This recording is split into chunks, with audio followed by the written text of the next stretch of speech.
Salam, Bapak Ibu yang dikasihi Tuhan, selamat berjumpa dan selamat pagi.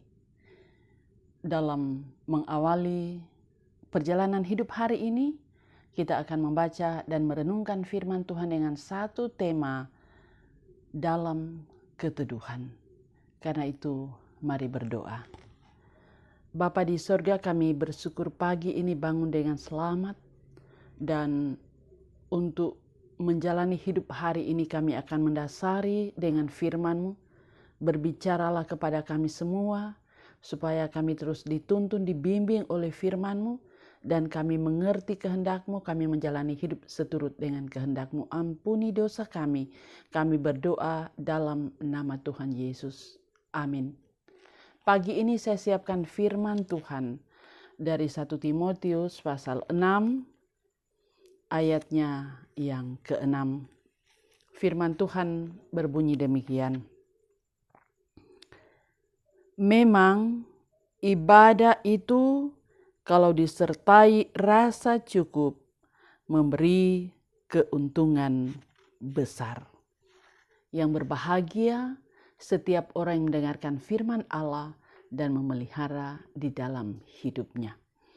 Saudara-saudara yang dikasihi oleh Tuhan Yesus Kristus, ada 3 kata yang sangat penting dari satu ayat yang kita renungkan pada pagi hari ini. Yang pertama ibadah, yang diterjemahkan di dalam kitab suci kesalehan, dan yang kedua rasa cukup atau kepuasan, yang merupakan hal yang sangat positif dalam menjalani hidup ini. Dan yang ketiga, keuntungan. Ya, keuntungan menunjuk pada suasana hati bahwa segala sesuatu, apapun kondisi dan keadaan yang dialami, akan senantiasa mensukacitakan dan memuaskan. Saudara-saudara, kepuasan artinya kecukupan yang akan memberi kedamaian dan tidak peduli apapun kondisi hidup yang kita alami.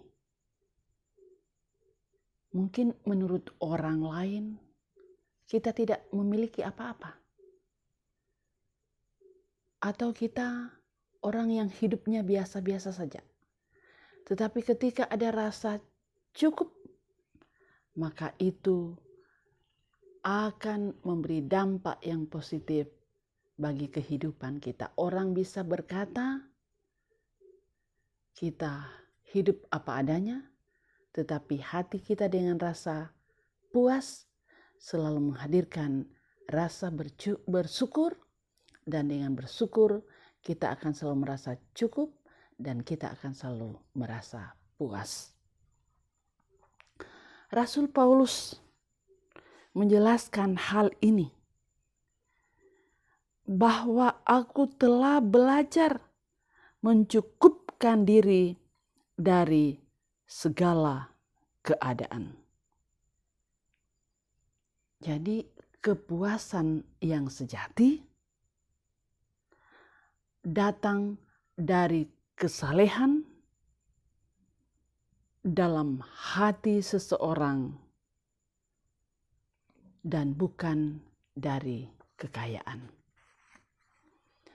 Pokok ini kembali mengingatkan kita dan kembali menghangatkan pikiran kita bahwa kekayaan tidak selalu memberi jaminan kepuasan dan merasa cukup dalam hidup ini.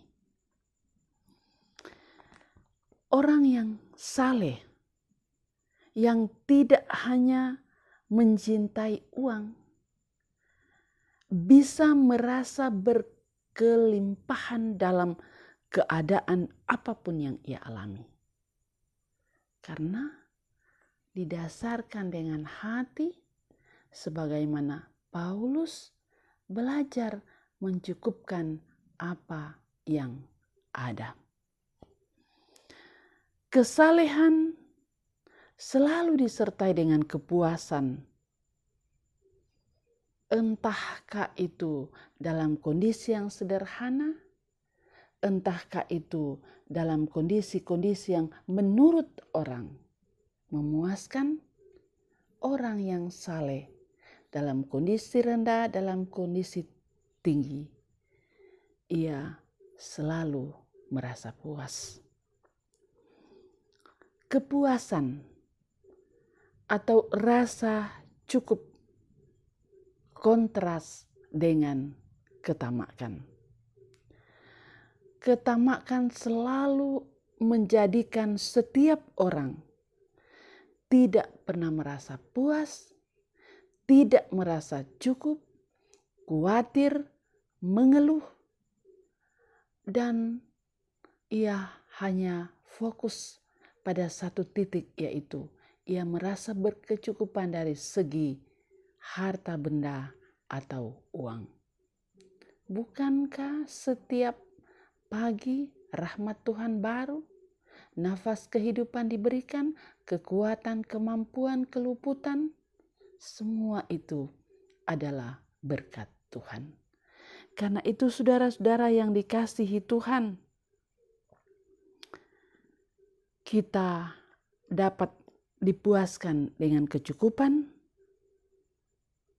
supaya kita dapat dipuaskan dengan kecukupan.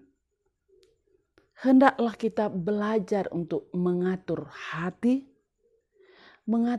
sedemikian rupa, supaya fokus kita adalah pada hal-hal yang menopang kehidupan ini. Cukupkanlah dirimu dengan apa yang ada padamu. Itulah keteduhan hati yang membuat kita terus hidup bersyukur dan jauh dari rasa khawatir. Semoga kita diberkati oleh firman Tuhan, dan amin firman Tuhan. Mari berdoa. Bapa di sorga, segala puji hormat kemuliaan hanya bagi-Mu. Untuk firman-Mu yang boleh kami renungkan pada pagi hari ini, biarkan kami mengerti firman-Mu, melakukannya dalam tuntunan Roh Kudus-Mu. Kami semakin hidup puas, merasa cukup, sehingga dengan demikian kami tidak menjadi tamak dan menjadi orang-orang yang khawatir. Diberkati umat-Mu, jemaat-Mu hari ini dalam beraktivitas, mulai dari anak-anak sampai orang dewasa. Yang sakit Tuhan pulihkan, yang berduka Tuhan hiburkan, yang berhari ulang tahun dan hari ulang tahun pernikahan yang menerima berkat-berkat Tuhan, biarlah semua dijawab dalam iman yang teguh kepada Tuhan. Berbagai rencana-rencana yang ada Tuhan dahului. Bahkan gereja-Mu dalam bersaksi, bersekutu, dan melayani, pemerintah dari pusat sampai ke daerah-daerah, TNI dan Polri, tenaga kesehatan, saudara-saudara yang bekerja di bidang swasta. Terima kasih Bapa. Seluruh kehidupan kami hari ini kami serahkan dalam pimpinan dan kasih Tuhan. Ampuni dosa kami. Kami datang berdoa bersyukur dalam nama Tuhan Yesus. Amin. Saudara-saudara yang dikasihi Tuhan, demikian renungan firman Tuhan pada pagi hari ini. Biarlah kita terus hidup bersyukur, supaya dengan demikian kita menemukan kehidupan yang senantiasa diberkati oleh Tuhan. Salam, Tuhan memberkati kita semua.